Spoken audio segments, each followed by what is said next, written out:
Hey guys, how's it going? Welcome back. This is the iPad 10th generation, 10.9-inch LED backlit, IPS technology. Woohoo! True tone display, 500 nits of brightness, fingerprint resistant, olefin coating.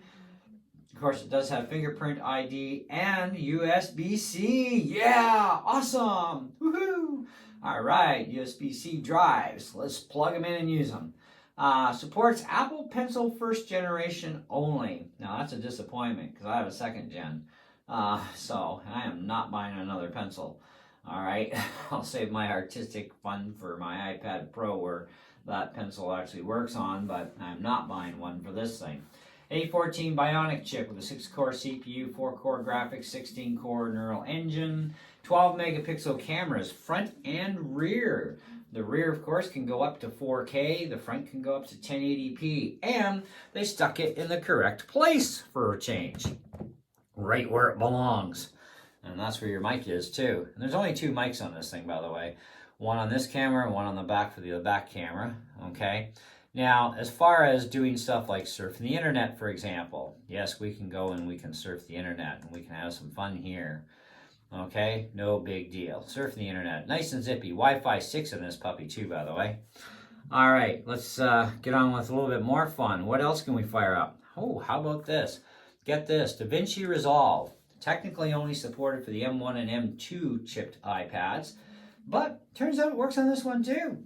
And DaVinci themselves says, hey, we only did this up for the M1 and M2, but some people have gotten to work on alternate Apple Silicon chipped iPads, and of course this is one of them. So now when you download this from the App Store, it does say works on this iPad. It should work just fine, and on this one it actually does on the 10th gen, so rest assured you've seen it yourself. Okay, so it does work just peachy cream and fine. Now the other program that I have on here is OnSong 2020. This is my lyrics growing program. I use this for church. Generally I use my iPad Pro 11. And I'm going to be using both of them now. The iPad Pro 11 is when I'm with the main team with our lead guitarist and lead vocalist. And when I'm on the other team with just the girls and our harmonica player, well, I'm going to be using this one because the female lead singer that we have, who does not play an instrument, but she does sing, we have to cater, of course, to our lead singers for the keys that they can sing in. And that has been causing me a lot of grief with just only having the one iPad. And it's like, oh, you know? So, because then when I go back to the other team, it's like, oh, now if we're going to do a couple of those songs or even one of them on that team that we did on the other team maybe a few weeks earlier or something, now I got to change things all over again. And sometimes it's not just simple editing where I can just go into, like, say here, for example, and just change it to the key of D. It's not always that simple when we're doing things with that particular vocalist on the team with the girls. It goes a little bit more in depth for editing, so it's kind of like, well, what do? You have 2 iPads with the same programs, same database, and at least they don't talk to each other in the ecosystem and alter each other, so that is a good point. So that's what I'm doing with this one. Is it's going to be for OnSong. Now, honestly, for 64 gigs of storage too on this one, this particular one, if you buy it with Wi-Fi and cellular and the 64 gig, it's going to set you back $800 Canadian, which I think is actually a little on the ludicrous side. And I don't really care about fingerprint ID. I don't care about a lot of the other crap. My main thing is I need storage, I need functionality, and if you're spending $800, you better get a lot more than 64 gigs of storage. But you know what? Apple and all their not so wise decisions, that's what they've done. And they've only offered this as a 64 or a 256 gig model. And that 256 gig model with Wi-Fi and cellular, now that's going to set you back about $1,000. So, you know, it's almost kind of like, I don't know, but they got weird prices for their stuff. That's for darn sure. However, you can get this in blue, pink, yellow, or old fart silver, as I call it. Mine is the blue one. I was glad this was blue because I probably wouldn't have bought it if it was silver. Or if I would have picked a different case, not a clear case, because I don't like silver, and The pink I would have been probably fine with because their pink actually looks more red than it does pink anyhow. So it's kind of one of those things where, nah, it wouldn't really matter for the pink thing. But to just get this with Wi-Fi only, you're looking at $600 with the 64 gigs. And to be quite honest with you, it is a lot of money. But then again, Android stuff you can get really cheap, but it's also really crap. If you want the best, you got to pay for it, but there is a limit to what we should be paying for. But to go from 600 to 800, that's $200 more to get Wi-Fi cellular. Now, if you are dealing with your phone company for your cell phone and they do carry the 256 gig version of this, believe it or not, you can get your devices cheaper from your cell phone company than you can from Apple or anybody who carries Apple. Cell phone companies seem to get a better deal to us. So I would go to the 256 gig, especially if you're planning to do a lot with this, because this thing can actually handle a lot. Okay, so having that storage would be a benefit to you.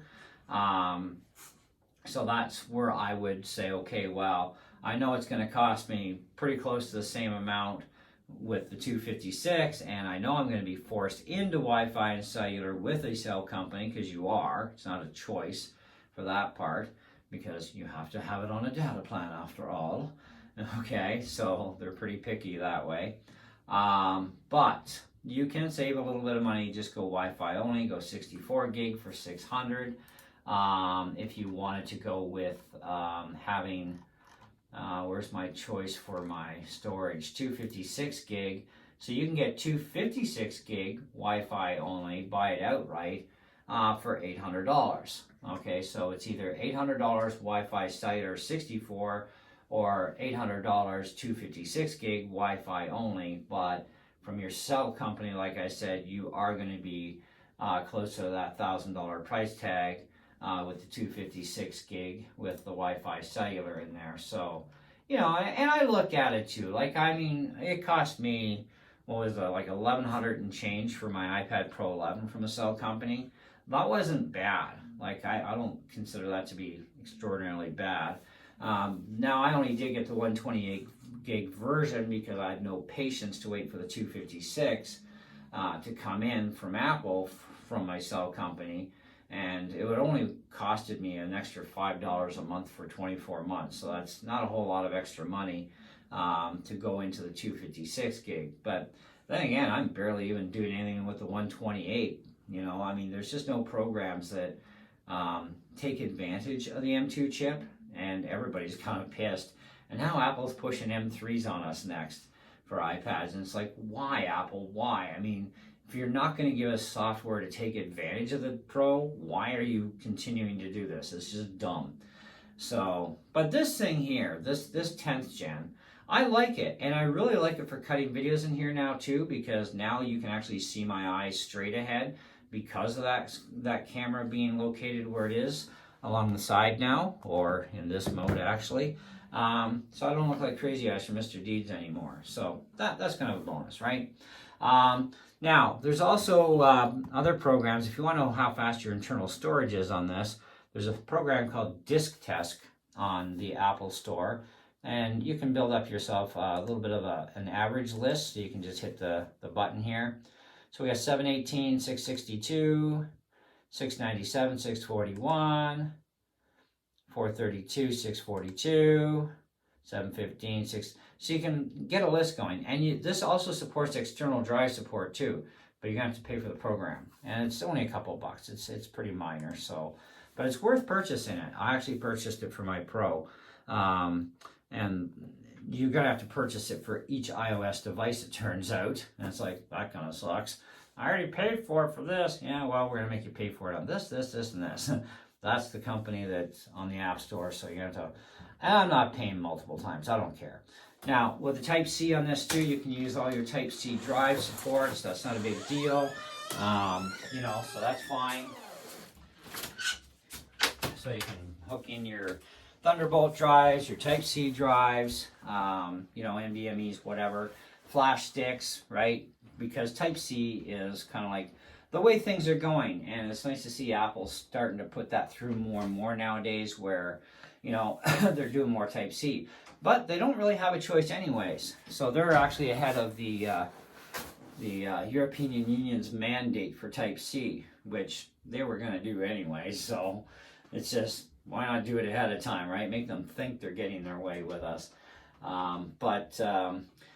Anyways, overall though, really great iPad. Really liking it so far. I think it's fantastic.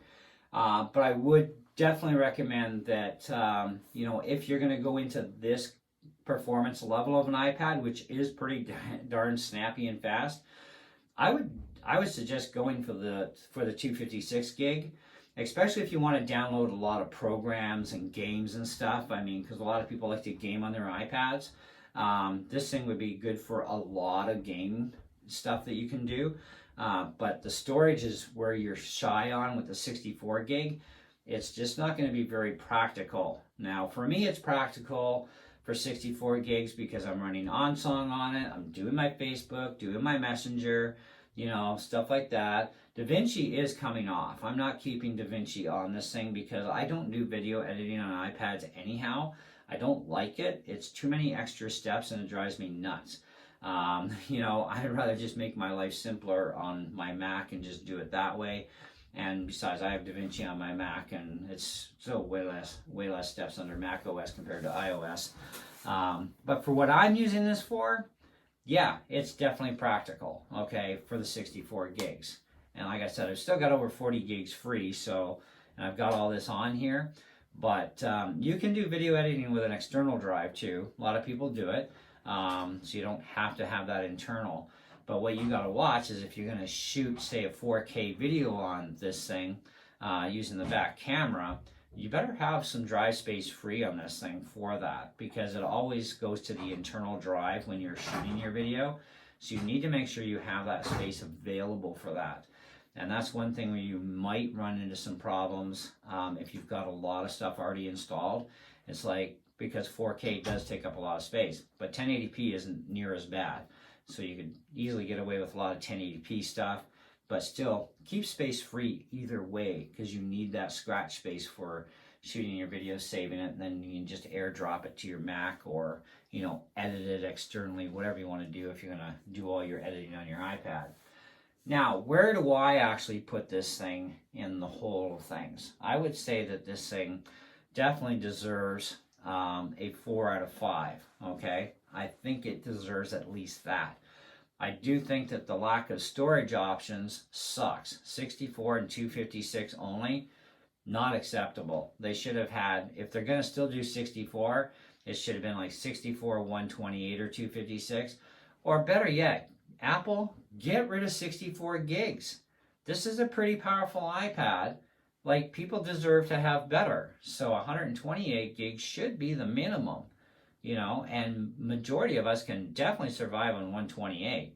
I mean, I'm even doing it on an iPad Pro just because, well, I don't do a whole ton of stuff that requires major storage. And I'm not doing gaming on my iPads. I'm not doing video editing on my iPads.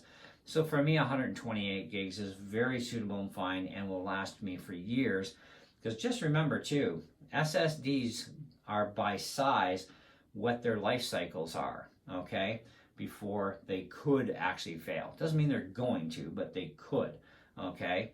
So I would feel more comfortable with having a 128 gig versus a 64, but you know what, for $300 for something that's still covered for 6 months of Apple Care, and it's in absolute impeccable, perfect showroom condition, how do you say no to $300? You really can't. You'd be a fool to, because these are selling between $400 and $600 on Marketplace, and some people are asking even a little bit more than the $600, which I think is stupid. But I think $300 was more than fair considering what we're getting here. But I do appreciate the fact that I was able to get it for $300 from that particular Hawk shop, because I guarantee you the other one we have, Hawk Exchange, they would be selling this more toward the $600 price.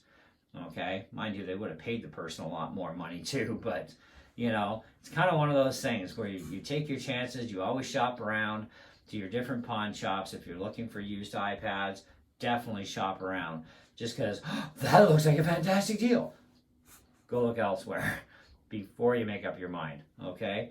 So anyhow, I think I did well on this one, for the money at least. But I think if they're going to keep doing the 64 gig garbage, they need to really drop their prices a lot, okay? Like, it wouldn't be unreasonable to say that this thing should only sell as its present configuration of Wi-Fi cellular 64 gig. I think it should be about $450 tops, brand spanking new.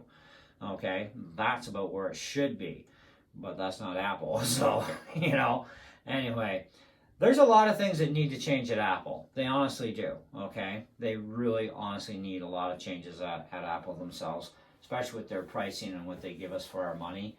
You know, and what they charge us for upgrades definitely needs to be taken to task as well.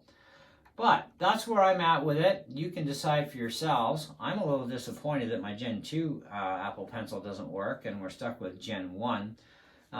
Considering what this is, I don't see why the Gen 2 shouldn't have been able to be available to work on it. But it doesn't, and I tried and it will not work. So you are definitely stuck with the first gen Apple Pencil, which, by the way, currently at Apple sells for $129, but you can usually find them online used, still working and still in great shape, usually for about $40-50 tops. For Gen 1, pawn shops are usually anywhere $40 to $75 for a Gen 1 Apple Pencil, okay? Anyhow, that's it. That's all. Thanks for watching. Hope you enjoyed the video, and we'll be sure to catch you on the next one. See ya.